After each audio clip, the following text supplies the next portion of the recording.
بسم اللہ الرحمن الرحیم۔ السلام علیکم۔ آج ہم بات کریں گے دو اہم ایشوز کے حوالے سے۔ سپریم کورٹ آف پاکستان نے ہائی کورٹس کو جاری تحقیقات اور ایف آئی آرز کو کالعدم قرار کرنے سے روک دیا ہے۔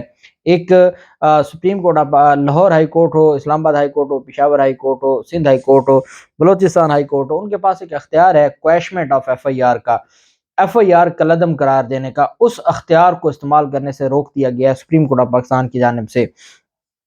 سیکشن 561 ہے سی آر پی سی کا، ضابطہ فوجداری کا، جس کے تحت جو ہائی کورٹس ہیں وہ اس طرح کے معاملات کو دیکھتی ہیں۔ وہاں کسی عام بندے کی، جو ہم نے دیکھا ہے، ایف آئی آرز بہت کم کویش ہوتی ہیں۔ ہم نے دیکھا ہے کہ مونس الہی کی ایف آئی آر کو کویش کیا گیا، یا اس طرح کی جو درخواستیں ہیں وہ تو ہم نے منظور ہوتے دیکھی ہیں، کیونکہ کویشمنٹ کا بہت کم سکوپ ہے ہمارے لاء میں، اور عام آدمی کو ویسے کم ریلیف ملتا ہے۔ پہلے ریلیف ہم عام آدمی کے لیے قانون نے بہت کم رکھا ہوا ہے، اس کے بعد پھر ہمارے عدالتی نظام ان کو جو ہے اس میں سے بھی کچھ حصہ دیتا ہے۔ اب اس سے بھی سپریم کورٹ آف پاکستان نے روک دیا ہے، اس کی تفصیل بھی میں آپ کے ساتھ شیئر کروں گا۔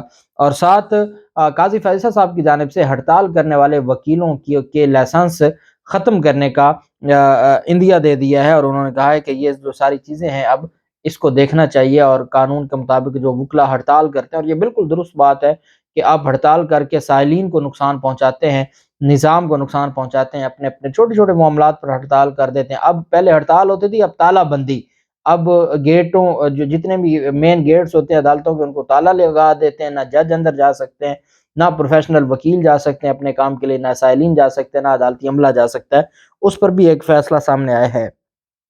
پہلے میں آپ کو بتا دوں کہ اردو کو بطور سرکاری زبان استعمال کرنے کے حوالے سے لاہور ہائی کورٹ نے یہ حکم جاری کیا ہے۔ پہلے یہ سپریم کورٹ آف پاکستان کے احکامات تھے، بدقسمتی سے سپریم کورٹ خود جب اپنے احکامات پر عمل درآمد نہیں کرتی اور اپنے فیصلے، ایک اب تک ججمنٹ اردو میں آئی ہے اور وہ قاضی فیصل صاحب نے جاری کی تھی۔ اس کے علاوہ سپریم کورٹ جو حکم جاری کر رہی ہے کہ آپ اردو میں جو سرکاری زبان کے طور پر، دفتری زبان کے طور پر استعمال کریں، وہ سپریم کورٹ خود اپنا فیصلہ انگلش میں تحریر کر رہی ہے اردو کی حکم دیتے ہوئے۔ اور یہاں لاہور ہائی کورٹ کے جسٹس رضا قریشی نے شریف نظامی کی درخواست پر سماعت کی۔ درخواست گزاروں کے وکیل نے موقف اختیار کیا کہ اعلیٰ عدلیہ نے اردو کو بطور سرکاری زبان کے نفاذ کے لیے احکامات دیے ہیں، مگر سپریم کورٹ کے احکامات کے باوجود عمل درآمد نہیں کیا گیا۔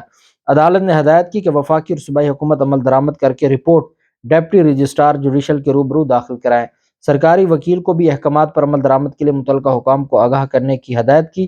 ہائی کورٹ نے کیس کی مزید سماعت مارچ کے دوسرے ہفتے تک ملتوی کر دی۔ ہائی کورٹ نے اس کیس کو ڈسپوز آف نہیں کیا۔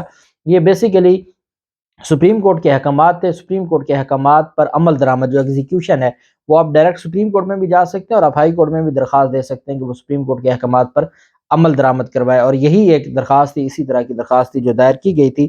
بہرحال اب اس پر جو فیصلہ عدالت کی طرف سے سامنے آیا ہے، عدالت نے تمام جو ڈپارٹمنٹس ہیں، وفاقی حکومت اور تمام صوبائی حکومتوں کو حکم دیا ہے کہ وہ اس پر عمل درآمد کر کے پیش رفت رپورٹ عدالت کے رجسٹرار کو جمع کروائیں، اور پھر عدالت مارچ کے دوسرے ہفتے میں اس کو دیکھے گی، اور عدالت ساری جو چیزیں وہ آئین اور قانون کے مطابق ہوں گی۔ اب دیکھتے ہیں کہ لاہور ہائی کورٹ کے اس فیصلے پر عمل درآمد ہوتا ہے، اور جو چیزیں ہیں وہ ان کو دیکھا جاتا ہے۔ جبکہ دوسری جانب جسٹس قاضی فیصل صاحب کی جانب سے یہ ریمارک سامنے آئے ہیں، اور انہوں نے یہ کہا ہے کہ جو ہڑتال کرنے والے وکیل ہیں، ان کی جو درخواستیں ہیں اور ان کا جو لائسنس ہے وکالت کے، ان کو خارج کرنے کا ان کی جانب سے اندیا دیا گیا ہے۔ اس کی وجہ کیا ہے؟ اس کی وجہ چونکہ پورے عدالتی نظام کو روک دیا جاتا ہے، پورے عدالتی نظام کو کھلواڑ بنا دیا جاتا ہے، اور عوام کو ریلیف نہیں دیا جاتا، اور عوام کے جو کیسز ہیں وہ ان کو عدالتوں میں وہ انتظار کرتے رہتے ہیں، لیکن ہڑتالوں کی وجہ سے عوام کو جو ریلیف کا دروازہ بند کر دیا جاتا ہے۔ یہ اس کے اوپر عدالت کی جانب سے یہ احکامات جاری کیے گئے ہیں، اور یہ جو جسٹس قاضی فیصل صاحب کی جانب سے یہ ریمارکس دیے گئے ہیں۔ اب چونکہ یہ معاملہ اہم ہے ہڑتالوں کے حوالے سے، بیسیکلی قاضی فیصل صاحب نے فیصل آباد کی ایک فیکٹری کے خلاف 6 کروڑ 78 لاکھ روپے سے زائد گیس چوری کے کیس کی سماعت کی، جس میں ٹرائل کورٹ کے آرڈر میں وکلا کے 2 سے 3 بار ہڑتال کے باعث پیش نہ ہونے کا تذکرہ کیا گیا، جس پر قاضی فیصل صاحب وکلا پر برہم ہو گئے۔ جسٹس قاضی فیصل صاحب نے کہا کہ وکلا کیسے ہڑتال کر سکتے ہیں، ایسے وکیلوں کا لائسنس ختم کرنا چاہیے، یہ کوڈ آف کنڈکٹ کا وکلا کا اپنا بنایا ہوا ہے جس پر یہ خود عمل نہیں کرتے۔ ایسے ججز کو بھی ہٹانا چاہیے جو آرڈر پر یہ لکھ رہے ہیں کہ وکلا ہڑتال پر ہیں، اور بجائے اس کے کہ وہ فیصلہ میرٹ پر دیں، وہ یہ کہہ دیتے ہیں کہ وکلا ہڑتال پر ہیں اور وہ اس کیس کو ایڈجرن کر دیتے ہیں۔ جسٹس قاضی فیصل صاحب نے کہا وکیل ہڑتال کیوں کر رہے ہیں، یہ بھی نہیں بتایا گیا۔ کیا عدالت وکیل کو گھر سے اٹھا کر لائے؟ جو چاہتا ہے مرضی سے ہڑتال کرتا ہے، ایسے عدالتی نظام کو پھر بند کر دیں۔ پورے سسٹم کو خراب کر کے رکھ دیا ہے۔ ہر آدمی اپنا اپنا کام کرے تو ملک کا سسٹم بہتر ہو سکتا ہے۔ معزز جج کا کہنا تھا کہ کنڈکٹ کا قانون وکلا نے خود بنایا ہے، ججز یا پارلیمنٹ نے نہیں بنایا۔ ہم عدالت میں آئین اور قانون کے مطابق چلتے ہیں، انصاف اوپر والا کرتا ہے۔ بعد ازاں عدالت کے 2 رکنی بینچ نے کیس میں فیکٹری کی جو اپیل تھی اس کو خارج کر دیا اور عدالت کی جانب سے کہا کہ چونکہ آپ کے وکلا نیچے پیش نہیں ہوئے اور انہوں نے یہ اپیل کیا کہ ہمیں سنا نہیں گیا بلکہ وہ ہڑتال کر کے بیٹھے تھے، تو اس پر پھر عدالت نے اس اپیل کو خارج کر دیا۔ یہ ایک انتہائی بدقسمتی ہے کہ جو ہمارا عدالتی نظام ہے وہ بہت کمزور ہو چکا ہے۔ دوسری جانب سپریم کورٹ نے کہا ہے کہ تمام ہائی کورٹس کو جاری تحقیقات جو انکوائریز ہیں اور ایف آئی آرز کالعدم قرار دینے سے روک دیا ہے۔ سپریم کورٹ نے کہا ہے کہ ہائی کورٹ کو تحقیقات یا ایف آئی آر کالعدم قرار دینے کا اختیار نہیں، کیونکہ ہائی کورٹس ضابطہ فوجداری کی دفعہ 561 کا اختیار استعمال نہیں کر سکتی۔ تاہم سپریم کورٹ نے کہا کہ اگر ملزمان نے ٹرائل کورٹ میں بریت کی درخواست دی ہو تو ہی 561 کا اختیار استعمال ہو سکتا ہے۔ ہائی کورٹس ماتحت عدلیہ کے احکامات کالعدم قرار دے سکتی ہیں مگر تحقیقات نہیں کر سکتی۔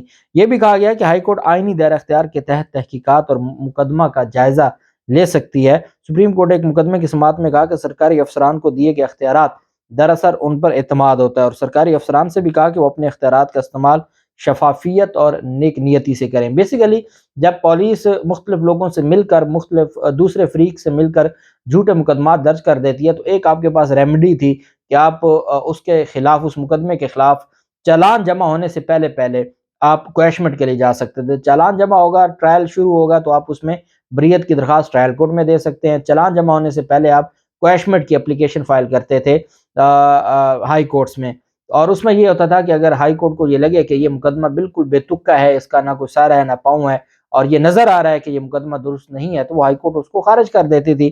اب اس سے بھی روک دیا گیا سپریم کورٹ آف پاکستان کی جانب سے، اور سپریم کورٹ نے کہا ہے، جسٹس منصور علی شاہ صاحب کی یہ ججمنٹ ہے، انہوں نے یہ کہا ہے کہ آپ اعتماد کریں۔ کس پر اعتماد کریں؟ آپ اعتماد کریں جو سرکاری افسران ہیں ان پر آپ اعتماد کریں، اور عدالتوں کو کہا ہے کہ آپ ڈائریکٹ انوالو نہ ہوں۔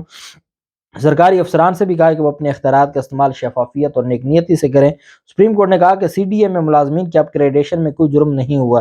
سپریم کورٹ نے غیر ضروری اپیل دائر کرنے پر جو ایف آئی اے انسپیکٹر پر بھی جرمانہ عائد کر دیا۔ F I A corporate crime Islamabad کے سربراہ عرفان برکی پر 1 لاکھ روپے جرمانہ عائد کیا گیا۔ عدالت نے کہا کہ عرفان برکی 1 ماہ میں ذاتی خرچ سے جرمانہ رجسٹرار دفتر میں جمع کروائیں جو مقدمے میں نامزد سی ڈی اے افسران کو دیا جائے گا۔ سپریم کورٹ کے مطابق اگر جرمانہ جمع نہ کرایا گیا تو عدالت مناسب حکم جاری کرے گی۔ یہ اس کیس تھا اور اس میں یہ عدالت کی جانب سے ریمارکس دیے گئے تھے، اور پھر عدالت کی جانب سے یہ حکم دیا گیا کہ ان تمام کیسز میں جو رپورٹس ہیں وہ عدالت نے تمام ہائی کورٹس کو کہا ہے کہ وہ کویشمنٹ کا جو اختیار ہے وہ استعمال نہ کریں، اور ساتھ ایف آئی اے کے انسپیکٹر نے جو ایک اپیل دائر کی ہوئی تھی سی ڈی اے کے خلاف، ان کے کسی ایکشن کے خلاف، اس پر پھر جو F I A corporate crime circle Islamabad کے سربراہ عرفان برکی پر 1 لاکھ روپے جرمانہ عائد کر دیا، اور کہا کہ آپ نے یہ کیوں آپ نے اس طرح کا مقدمہ درج کیا ہے، اور ساتھ عدالت نے کہا کہ اگر آپ پیسے نہیں جمع کروائیں گے تو پھر آپ کے خلاف مناسب حکم جاری کیا جائے گا۔ یہ 3-4 اہم کویشچن آف لا سے متعلق کیسز تھے جو میں نے چاہا کہ آپ کے ساتھ شیئر کروں۔ اللہ پاک پاکستان کامیاب ناصر ہو۔ بہت شکریہ۔ اللہ حافظ۔ پاکستان زندہ باد۔